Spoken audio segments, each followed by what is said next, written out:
Due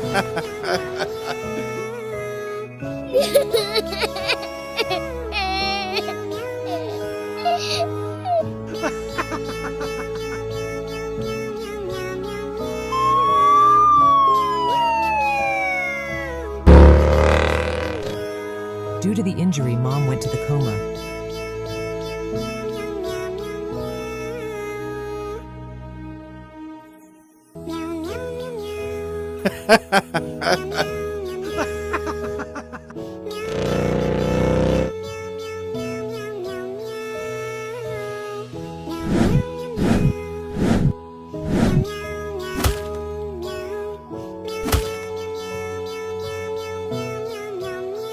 After 10 years, Mom regains consciousness and meets her son, who is now grown up.